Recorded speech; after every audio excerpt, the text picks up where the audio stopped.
Bueno, buenas tardes. ¿Se escucha bien? ¿Alguno me da una señal, me dice algo? Y profe, se Hola, escucha buenas bien. tardes. Se escucha perfecto. Buenísimo. Sí, sí. Ya le mandé a la coordinadora de la materia la clase, no sé si llegó a subirla y la vieron en la página, pero si no, seguramente en estos días la van a tener. Lo que vamos a ver hoy es la clase de anestesia fuera de quirófano y cirugía ambulatoria, ¿sí? Que se nuclean en una misma charla, son dos temas relativamente cortos. Este, Así que bueno, vamos a comenzar.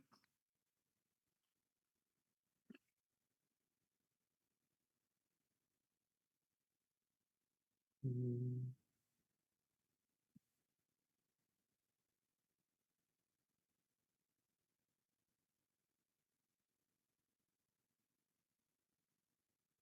Perfecto. Yo creo que se ve bien la diapositiva, ¿no? Sí, Sí, sí, profe. sí, se ve perfecto. Listo. Lo voy a dejar ahí para poder ir y volver, porque si no creo que después no puedo ver si hacen alguna pregunta. Así que bueno, vamos a arrancar primero con lo que es anestesia fuera de quirófano.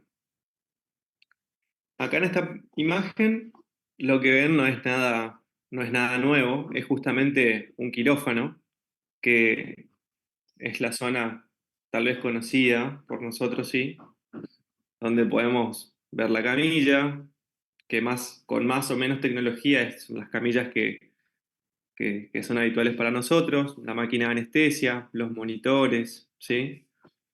Y la disposición, que Ramón, ¿no? Más o menos en los quirófanos uno entra y ya más o menos se orienta, sabe dónde están los gases, dónde están los insumos, ¿sí? El gran desafío, ¿sí? En anestesia fuera de quirófano es justamente lo que vamos a ver en la segunda imagen. Es adaptarnos en un lugar que no es el quirófano para poder brindar la misma seguridad en la anestesia para el procedimiento y para el paciente, ¿sí? Esto que ven acá es un resonador, ¿sí?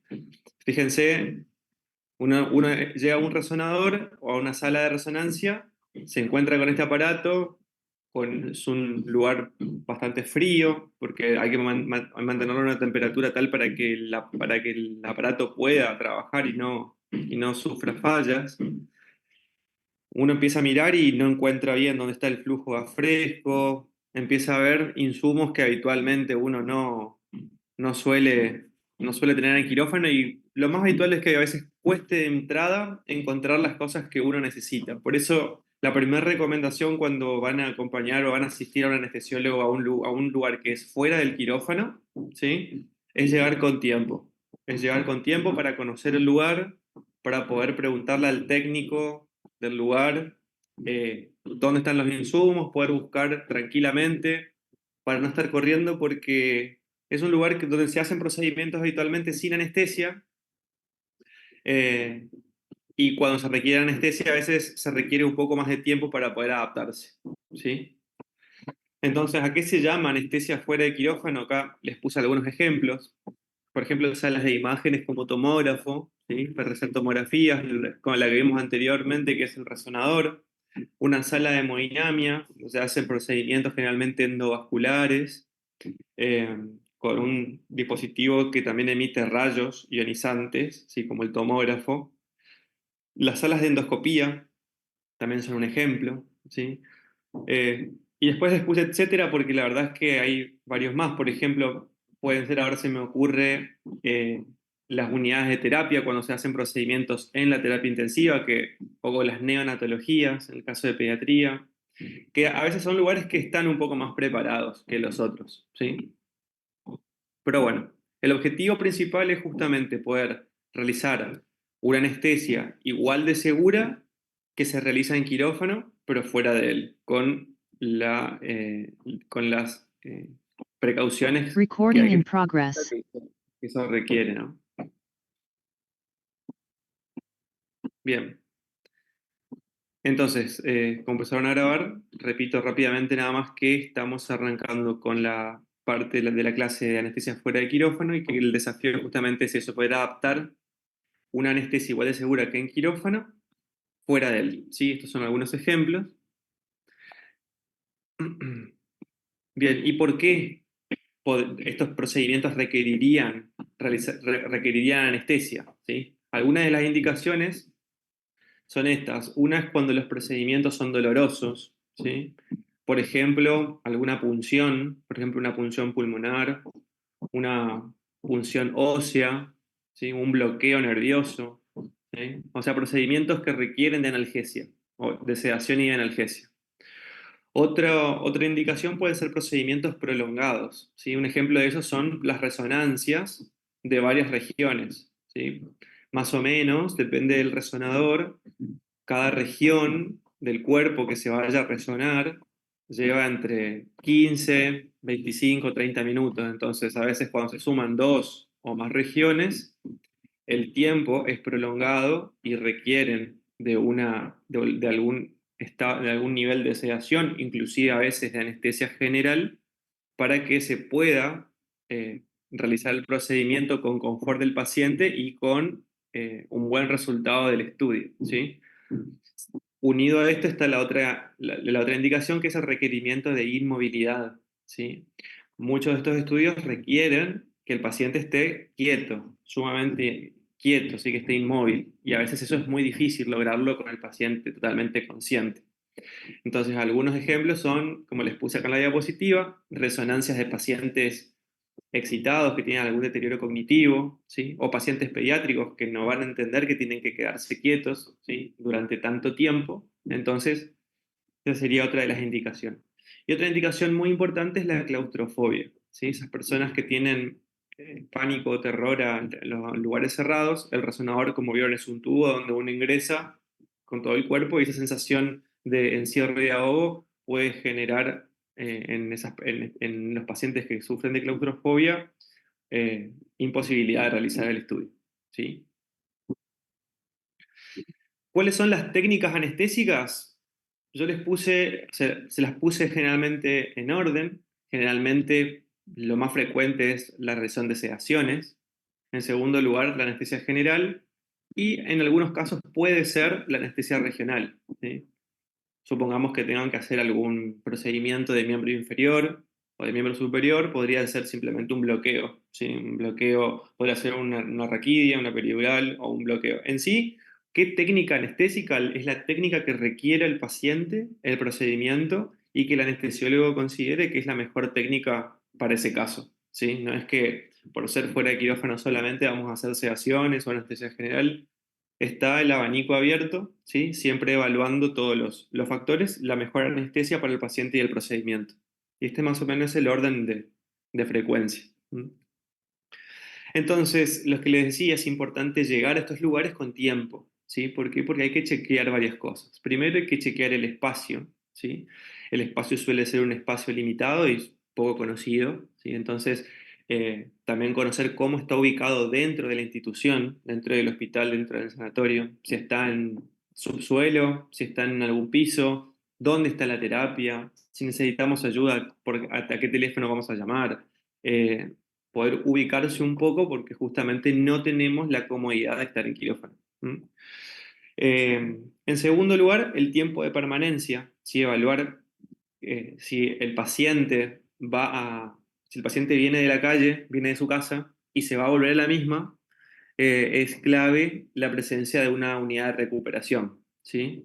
Esto lo vamos a ver un poquito más cuando veamos cirugía ambulatoria, ¿sí? Pero ya lo menciono acá porque muchos de estos lugares donde se hace anestesia eh, remota suelen ser procedimientos ambulatorios, entonces es un elemento a chequear, la presencia de la unidad de recuperación. Otros elementos importantes, como les decía hoy también en las imágenes que vimos al comienzo, es identificar dónde se encuentran las conexiones eléctricas y las conexiones de gases, ¿sí? Para saber si hay que hacer prolongaciones, ¿sí? Para poder ubicar los elementos que vamos a necesitar y que tengan una fuente y que no se agoten en la mitad del procedimiento. Y también fuentes de oxígeno y aire tanto centrales como auxiliares, ¿sí? Esto siempre todo regido por las normas FAR-IRAM, ¿sí? Que ustedes ya las conocen, y que tiene que haber fuentes de oxígeno central, y a pesar de ello debe haber en el lugar contar con, algún tubo auxiliar de oxígeno. ¿Mm? Por otro lado, la aspiración, como no son lugares donde se realicen cirugías, donde habitualmente haya sangrado, ¿sí? La aspiración no suele ser muy buena, entonces es importante un elemento a chequear. Han fallecido pacientes, lo sé por la experiencia y por el comentario de algunos lugares de trabajo, sobre todo en épocas de invierno, en pacientes con mucha secreción y la imposibilidad de aspirar las secreciones, ¿sí?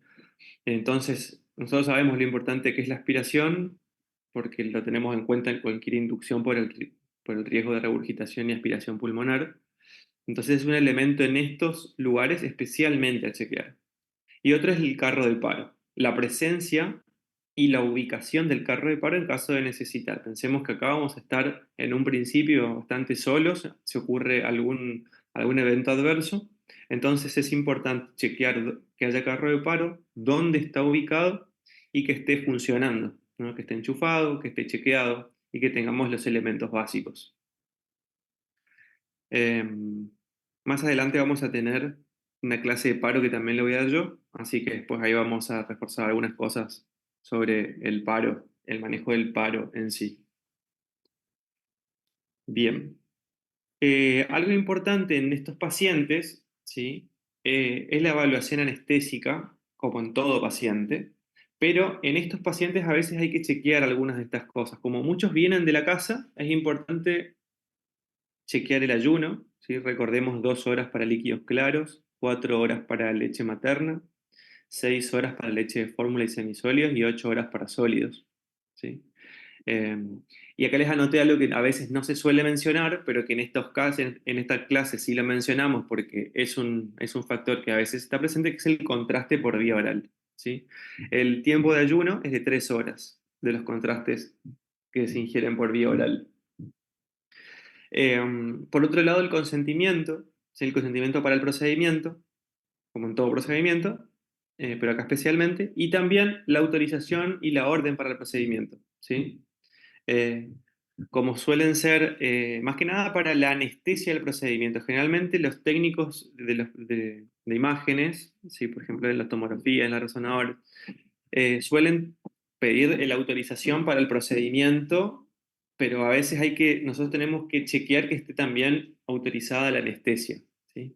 Por eso lo refuerzo acá como un factor que a veces es importante tener en cuenta en este momento, ¿sí? Con respecto a la premedicación y a la prevención, ¿sí? Hay algunos aspectos que hay que tener en cuenta. Por ejemplo, en las tomografías, en las que son tomografías con contraste, generalmente el contraste es contraste iodado, y hay pacientes que pueden ser alérgicos al yodo. Entonces, en estos casos, ¿sí? De tomografías con contraste, muchas veces se premedica al paciente con dexametasona y difenhidramina, o dexa o difenhidramina, ¿sí? Pero son generalmente las opciones, para prevenir alguna reacción anafiláctica. ¿Mm? En segundo lugar, tanto por ejemplo, en los tomógrafos como en las salas de hemodinamia, como les dije, son radiaciones ionizantes, por lo tanto, la protección, para la protección contra la radiación, que ahora lo vamos a ver en otra diapositiva.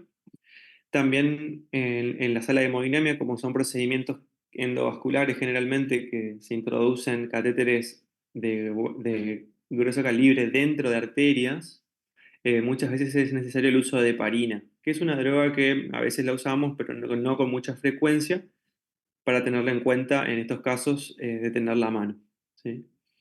La heparina generalmente se suele controlar el tiempo en el momento en el que se hace la heparina, y a la hora, si, más o menos a la hora, si el procedimiento continúa, hay que preguntarle a la persona que está haciendo el procedimiento si es necesario reinyectar o no heparina, ¿sí?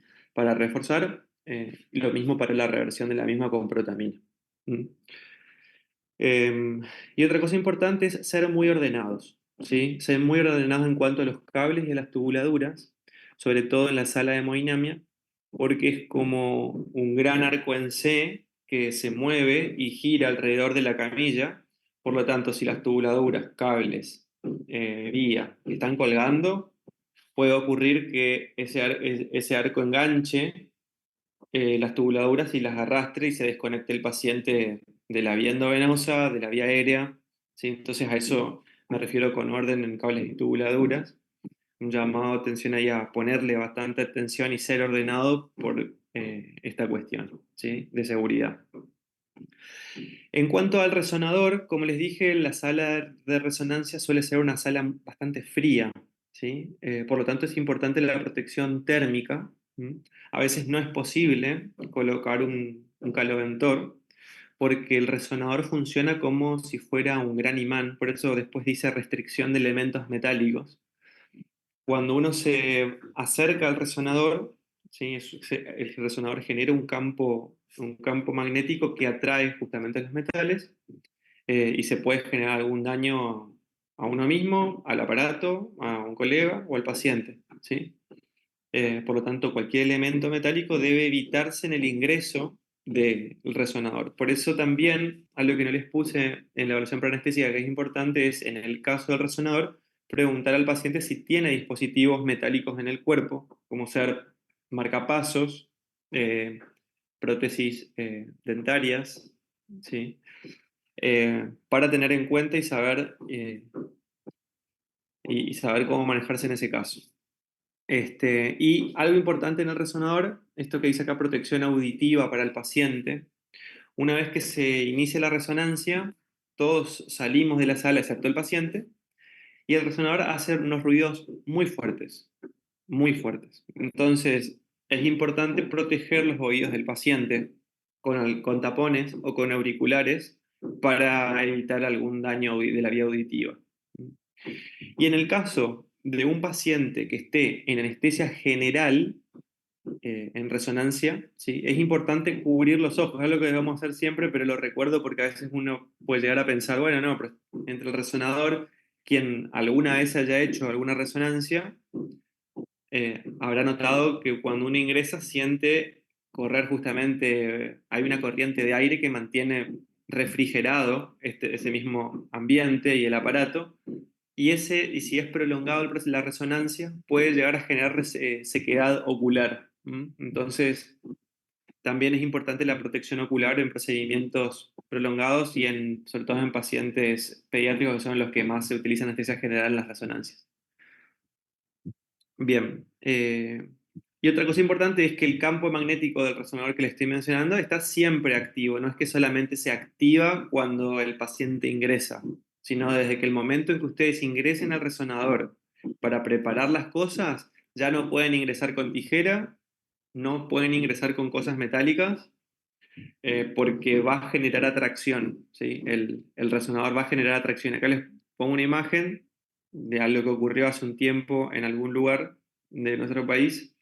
Ingresaron con una silla de rueda inadecuada, porque hay sillas de ruedas y hay camillas resonables, se les llama así a los dispositivos que pueden ingresar al resonador. Este no era el caso, y esto generó justamente, no generó daño en ninguna persona, en ningún paciente, pero sí generó un daño grave al equipo. Y son equipos que cuestan mucho dinero, por supuesto. Bien, esto que está en esta diapositiva de las radiaciones ionizantes son justamente las radiaciones que generan que genera el tomógrafo o el aparato de Profe, la... una Sí, consulta. Puede parecer una pavada, pero con esto de que el resonador está siempre activo, ¿qué pasa con las mujeres y los aritos y esas cosas? sí, no, se suele sugerir entrar sin ningún tipo de metal. La realidad es que también responde a una determinada cantidad de masa de metal.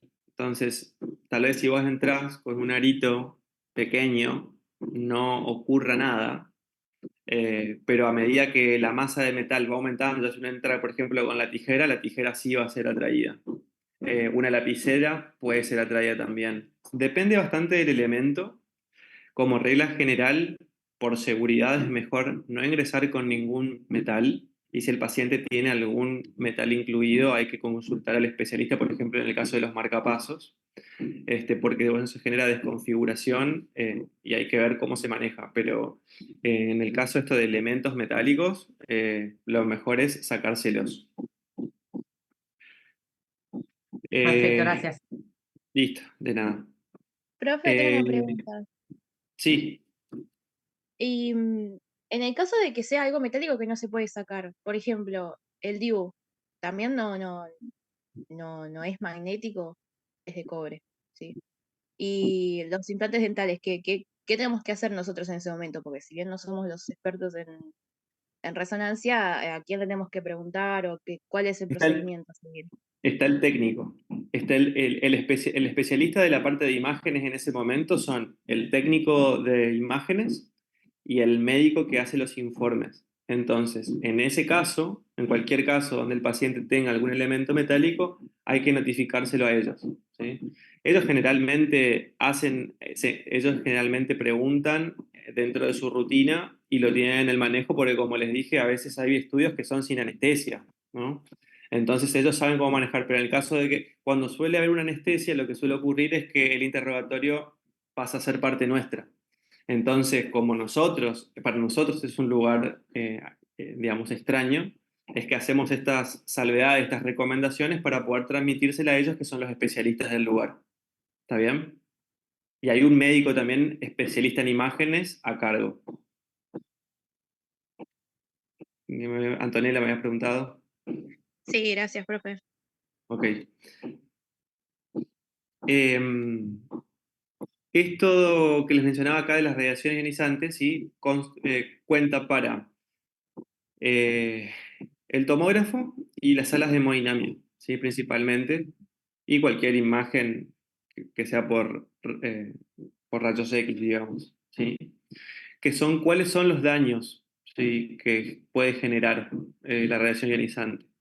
Y es importante saber que generan daño tisular directo, que generan daño cromosómico, ¿sí? Es decir, pueden generar algún daño en el cromosoma de la persona que recibe la radiación y por ende transmitirlo a las generaciones, y puede generar neoplasias de tipo maligno, ¿sí? Por lo tanto, es importante la prevención de esto con la colocación del plomado, que es la forma de prevenirlo, ¿sí? Plomado en el cuello, plomado en toda la parte delantera con el delantal, y en algunos lugares también existe protección ocular, ¿sí? A lo tener en cuenta es cuanto más próximo, más exposición a riesgo de lesión, ¿sí? Por lo tanto, cuanto más lejos uno pueda estar de la fuente de radiación, mejor. Y lo que le decía de la prevención, la colocación del plomado. Es el elemento de elección que no puede faltar. Cuando uno entra a un lugar, ya a veces es conveniente ponerse el plomado cuando ingresa el paciente para evitar que uno esté trabajando y que vayan a tirar rayos y uno esté descubierto. ¿Mm? Bien. Entonces, con respecto al área física, ¿sí? Cosas que hay que tener en cuenta que ya mencionamos antes, que es un espacio limitado, entonces hay que ordenar todo bien para poder tener una buena accesibilidad de nosotros al paciente, para poder saber dónde ingresamos para acceder a la vía aérea o acceder a la vía endovenosa, cómo están colocados los cables y los corrugados. Y otra cosa también es los decúbitos. ¿Sí? Si es una cirugía que va a ser prolongada, si es un procedimiento que va a ser prolongado, proteger los decúbitos, ¿sí? Como en cualquier cirugía, cualquier procedimiento, esto en quirófano. Bien, con respecto a la sedación, ¿sí? Según la Asociación Americana de Anestesia, existen diferentes niveles de sedación, que son estos 4 que les puse, que se definen de acuerdo a la respuesta de estímulo, al estado de la vía aérea, a la ventilación espontánea o no y la función cardiovascular. Estos 4 niveles son, la primera, una sedación mínima o ansiolisis. Si el paciente está tranquilo, relajado, pero uno le habla, lo estimula y el paciente se despierta y responde. La segunda, ¿sí? Que es la sedación moderada o consciente, ya el paciente no abre los ojos, pero ante un estímulo más fuerte el paciente puede llegar a responder, ¿sí? En una anestesia profunda, si el paciente no responde a los estímulos, pero mantiene la ventilación espontánea, y ya en una anestesia general hay apnea, el paciente no ventila, nosotros abordamos e invadimos la vía aérea con algún dispositivo, y la función cardiovascular generalmente empieza a afectarse, empieza a haber disminución de la frecuencia cardíaca, tendencia a la hipotensión por el efecto de los anestésicos generales, ¿sí? Esto es importante conocerlo, tenerlo en cuenta, porque depende del procedimiento, si es más o menos doloroso, o de acuerdo a lo que se requiera para el procedimiento en sí, a veces se requieren sedaciones más superficiales o mínimas, y a veces se necesita anestesia general. Y el paciente, como les dije, para todos estos procedimientos puede ser un paciente que viene de la casa para hacerse el procedimiento, el estudio y volverá a su casa. En ese caso, hablamos de un procedimiento de tipo ambulatorio. O puede ser un paciente que esté internado en la institución y que vaya de la sala en la que está internado o de la unidad coronaria, de la unidad de terapia, de la que sea, a hacerse el estudio y después vuelve a esa sala, ¿sí? Entonces ahí está vamos a entrar ahora en la segunda parte de la clase, ¿sí? Que es el tema de cirugía ambulatoria. Sería cirugía o procedimiento ambulatorio el caso de ese paciente que viene de su casa a hacerse el estudio y que va a, después del estudio, a recuperarse y volver a su casa, ¿sí? Entonces, ¿a qué se denomina cirugía o procedimiento ambulatorio? Aquellos que no requieren internación, pero que sí requieren una recuperación en la institución, o sea que hay una sala de recuperación, que tiene que estar sí o sí acompañado por alguien, ¿sí? Tienen que estar acompañado por algún familiar, un cuidador, alguien tiene que estar acompañando a ese paciente, y con la premisa de que la idea es justamente que vuelva a su domicilio en el mismo día, ¿sí? Luego del procedimiento se recupera y vuelve a su casa. Bien, ¿cuáles son las ventajas que tiene, digamos, un procedimiento siendo ambulatorio? Las ventajas son principalmente reducción de costos, ¿sí? Ustedes saben que cuesta mucha plata internar un paciente y tenerlo, digamos, dentro del hospital durante toda la estadía, ¿sí? No que dure su estancia.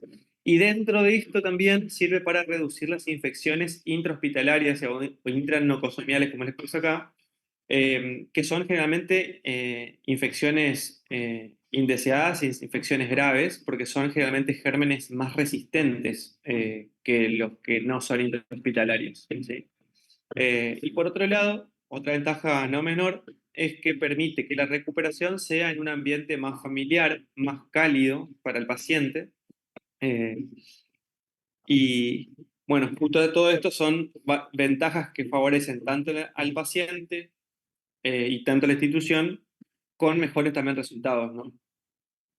Por el tiempo de recuperación.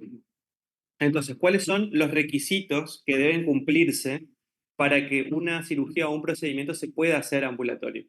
Primero, lo más importante es una selección adecuada del procedimiento, es decir, que sea un procedimiento idealmente programado, que no haya mucha pérdida de sangre, porque a veces eso requiere mayor recuperación o hasta internación del paciente, y que ese procedimiento tenga baja incidencia de complicaciones, ¿sí? Es decir, que sea un procedimiento que habitualmente eh, no deriva en complicaciones, por lo tanto no requeriría estancia en la institución. Por otro lado, la tecnología adecuada.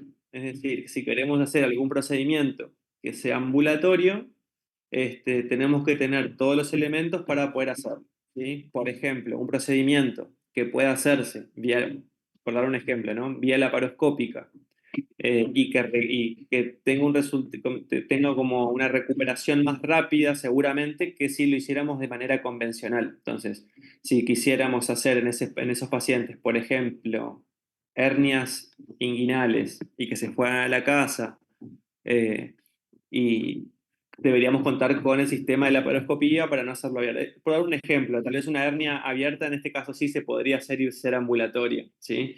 Pero como para dar un ejemplo, tal vez sí puede ocurrir con las vesículas, ¿sí?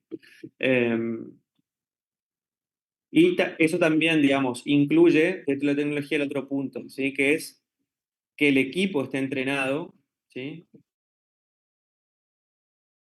La tecnología no solo bien es el equipo que está participando en el procedimiento. El equipo tiene que estar entrenado tanto en cuanto a la técnica quirúrgica como en la técnica anestésica para poder dar una pronta recuperación y que el paciente vuelva a su casa. Ahora vamos a ver algo más. Otro elemento, otro requisito importante y fundamental es la unidad de cuidados anestésios, ¿sí? Que tiene que ser supervisada por un médico, tiene que tener un servicio de enfermería, servicio de enfermería y con los insumos adecuados para poder acompañar la recuperación de ese paciente, ¿sí? Y así como es importante la técnica que vamos a usar, el procedimiento que se va a realizar, también es importante seleccionar qué pacientes pueden manejarse de forma ambulatoria y cuáles no, ¿sí? Entonces, en cuanto a los pacientes, como les dije hoy, es importante que requisito número uno vaya acompañado por un acompañante, ¿sí? Que esté con alguien. En segundo lugar, que él pueda ingresar a quirófano por sus propios medios y ser colaborador. Esto nos da un parámetro de que el paciente puede salir como entró y puede volver de forma segura acompañado a su casa. Que el procedimiento no dure más de 90 minutos. Esto es como para poner un punto de corte a la duración. Vivir a más o menos en un radio de 30 kilómetros de la institución, tanto para un buen regreso como por el caso en el que en el que hubiera alguna complicación que no estuviera en algún lugar tan lejano, ¿sí? Y por otro lado, perdón, está bien, que la recuperación del procedimiento, ¿sí? Sea breve y confortable. Es saber decir, hacer una evaluación del procedimiento que se va a hacer y del tipo de paciente para quedarnos tranquilos de que se va a poder recuperar, va a estar confortable y que se va a recuperar para poder irse a su casa. Ahora, como todo, también tiene contraindicaciones, ¿sí? ¿Cuáles son los casos, los pacientes que no son candidatos a cirugía ambulatoria, ¿sí? Uno de ellos es los pacientes con obesidad mórbida, ¿sí? Que se definen con un índice de masa corporal igual o mayor a 40, ¿sí? Esto es porque digamos, se pone este punto de corte porque se vio que a partir de este índice de masa corporal empiezan a aparecer muchas complicaciones en el paciente con obesidad. Entonces ya es un paciente, eh, perdón, es un paciente ya que se cataloga como ASA3, ¿sí? Es como una patología que genera inestabilidad. En segundo lugar, los pacientes menores de 6 meses, ¿sí? Por el riesgo de generar apneas, esos pacientes deben quedar internados. Los pacientes con enfermedad coronaria no tratada, ¿sí? Aguda o crónica, pero sin tratamiento, tampoco son candidatos. Los pacientes que tengan anemia con algún síntoma, ¿sí? El que fuera, sería un indicador de dificultad en la recuperación.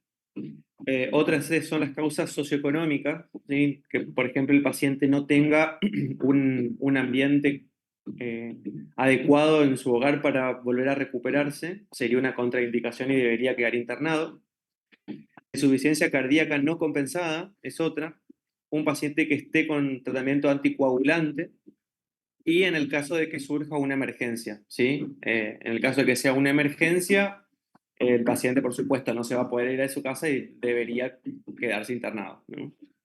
Algunas son más claras que otras, pero son importantes tener en cuenta porque a veces estos pacientes se presentan, ¿sí? Y lo que ocurre muchas veces es que el cirujano la persona que hace la evaluación de si el paciente es candidato a cirugía ambulatoria o no, lo hace en una fecha determinada y se programa el procedimiento para dentro de, por ejemplo, 2 semanas, un mes, y el paciente en ese tiempo cambia.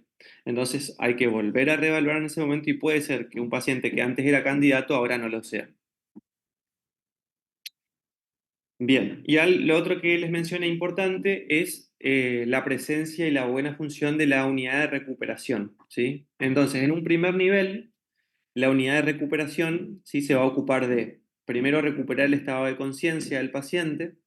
El segundo punto es la estabilidad de parámetros clínicos, ¿sí? El monitoreo básico, TA, frecuencia, saturación, temperatura, que el paciente recupere la orientación y la comunicación y que la saturación esté por arriba del 94%. ¿Sí? Esto es como el objetivo inicial para que el paciente pueda permanecer y continuar recuperándose en la unidad de cuidado postanestésicos. Si el paciente logra, junto con la asistencia del médico y de la enfermería, cumplir estos objetivos, hay un segundo nivel que ya son los últimos pasos de la recuperación para que el paciente pueda ir a su casa, que son fundamentales. Sin ellos tampoco puede ser dado de alta, que son la capacidad de poder de caminar independientemente, que tenga agudeza mental en las respuestas a las preguntas que uno se le va haciendo, que tenga tolerancia a líquidos, ¿sí? Lo primero que se comienza a ingerir después de cualquier procedimiento es primero líquidos, entonces que haya tolerancia a líquidos,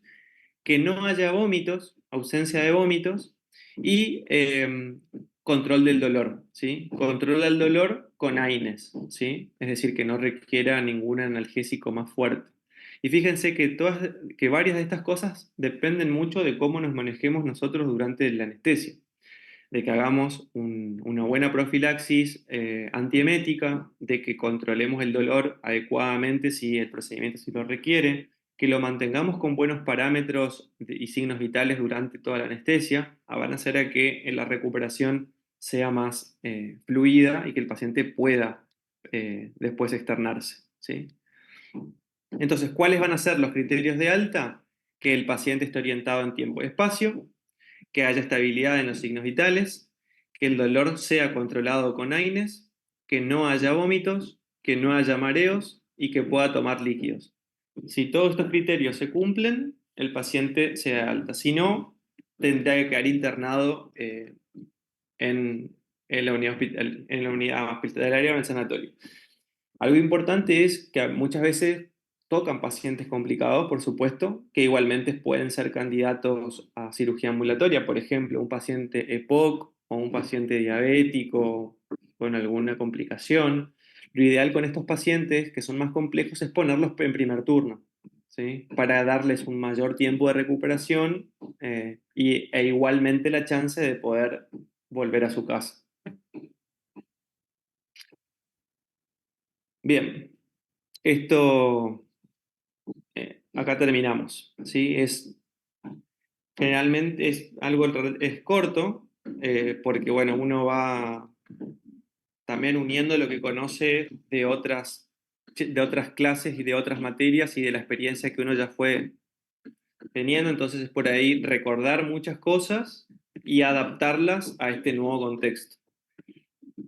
Así que bueno, los escucho si hay preguntas, habilítense el micrófono, pongan la cámara también si quieren, y si no se animan, hablen o digan, preguntas.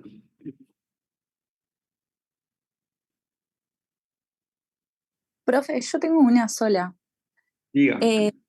Si el paciente entonces no viene acompañado, se va a suspender el procedimiento, sí o sí. Sí, sí, Ok. es una cuestión legal.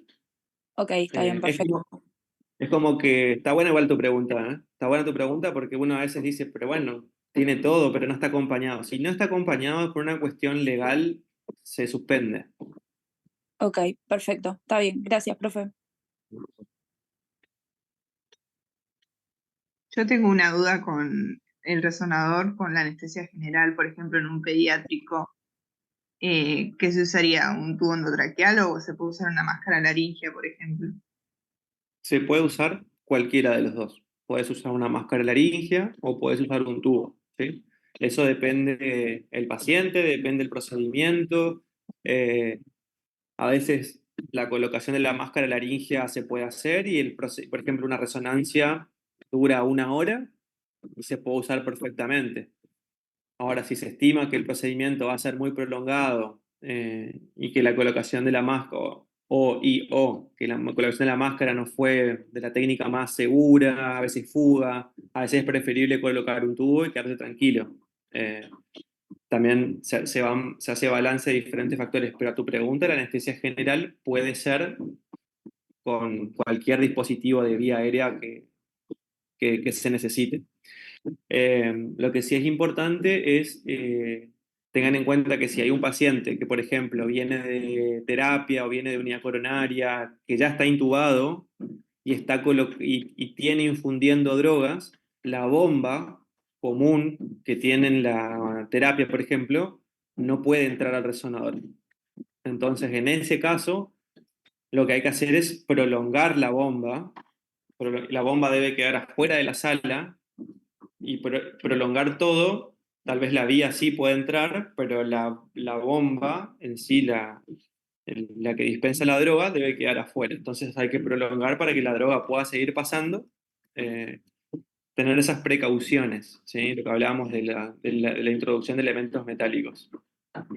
Perdón, tengo una duda. ¿Esa bomba que estamos hablando es bomba de jeringa o porque yo he visto que a veces se hace sedación con bomba de propofol, por ejemplo, pero por lo general lo teníamos adentro de la parte del resonador? ¿Eso se puede Ajá. hacer o no sé, capaz estábamos haciendo las cosas mal? No, no, no, no. A ver, si la bomba entró a la sala de resonancia y no fue atraída por el resonador, es probable que la bomba esté preparada para el resonador justamente. Por eso hay que asegurarse de que los insumos que vamos a introducir al resonador son resonables. Tal vez esa bomba es resonable.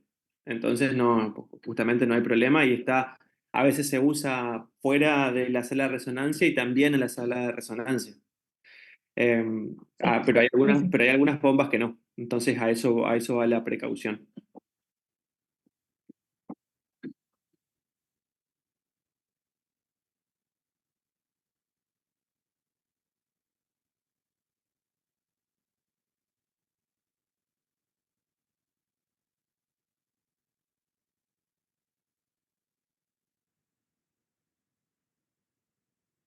En el chat de preguntas, a ver.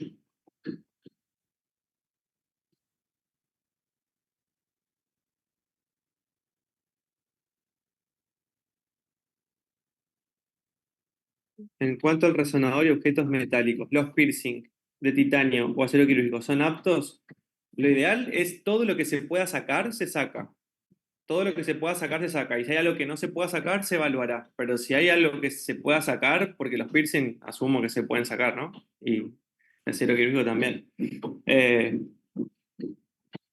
sacar todo lo que sea posible. Después se coloca de nuevo. Por seguridad. Pero no sabría decirte exactamente, pero yo diría que si se pueden sacar, que lo saques por las dudas. ¿Cuánto tiempo dura la evaluación preanestésica para procedimientos ambulatorios? Dura lo que necesite que dure, ¿sí?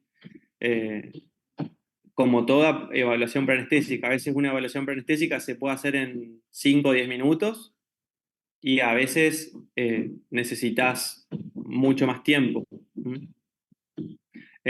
Eso es variable de acuerdo al paciente. No es que hay un tiempo estimado.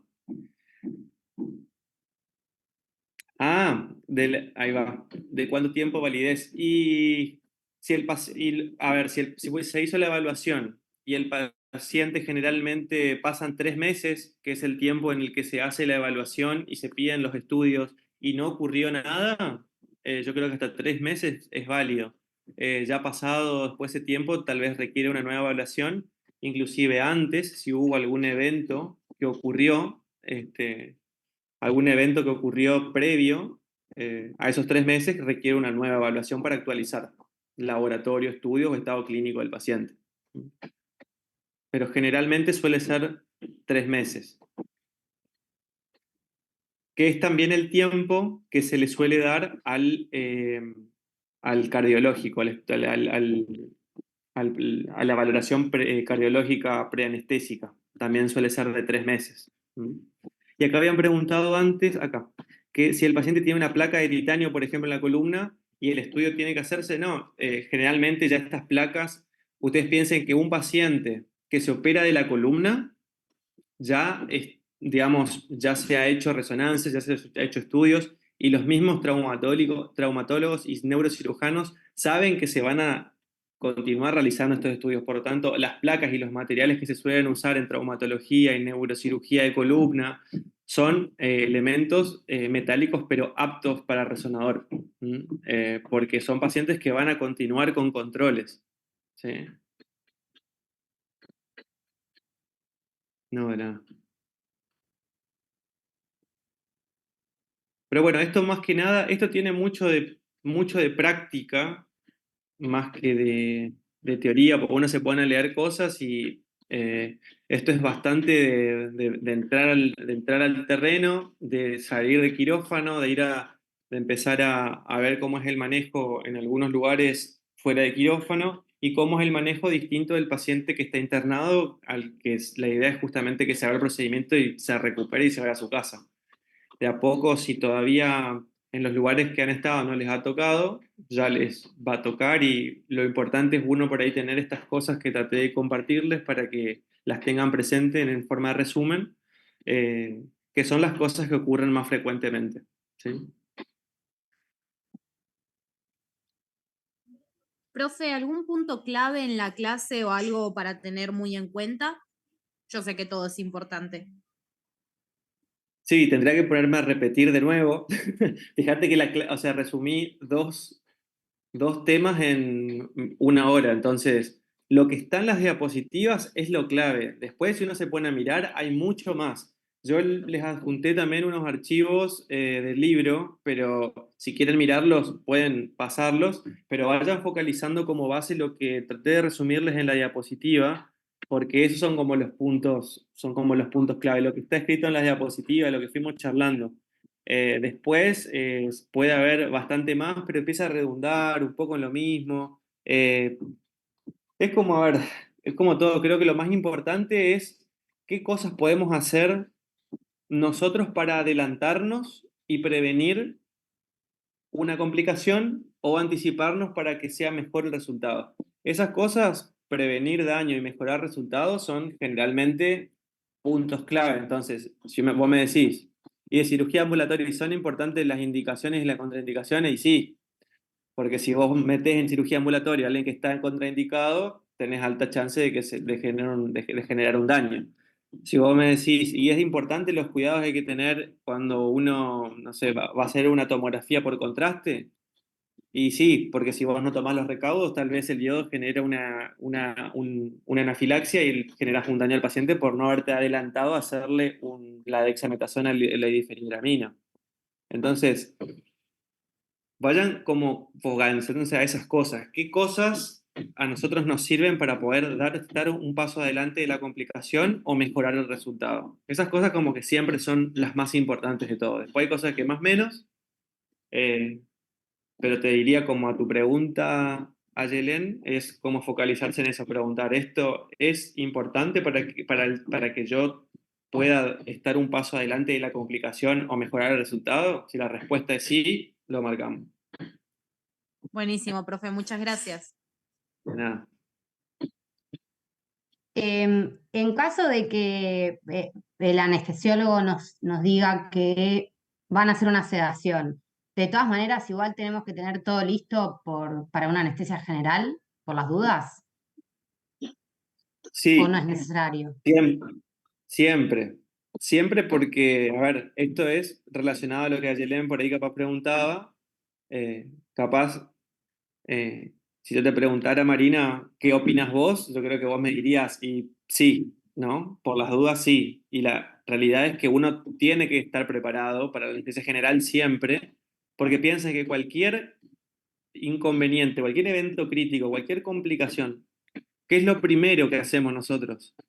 Manejar la vía aérea, manejar la hemodinamia, y la mejor forma de hacer eso es con una anestesia general. Entonces, para poder asegurar la vía aérea hay que tener el laringo, el tubo, hay que tener las drogas básicas para poder inducir una anestesia general.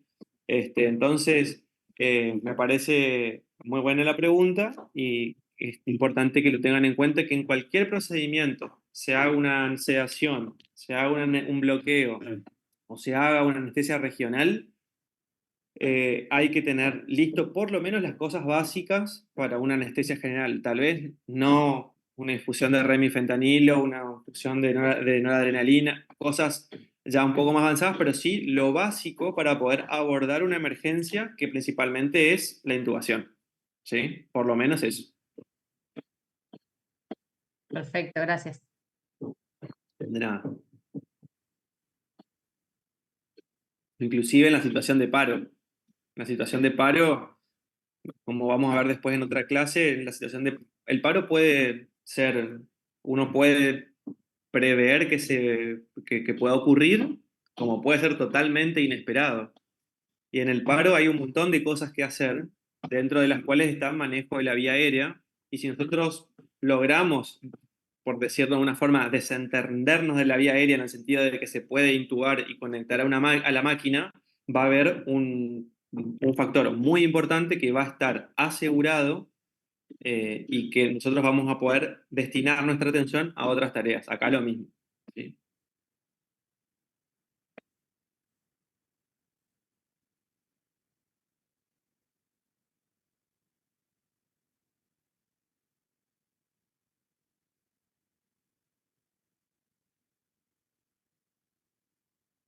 ¿Alguna pregunta más? ¿No? Bueno, los libero entonces. Nos estamos viendo próximamente. ¿Mm? Muchas gracias, profe. ¿Listo? Bueno, un Muchas gusto. gracias. Buenas Buenas tardes. tardes, muchas Gracias, gracias. Chao, profe. buenas tardes. Gracias, profe.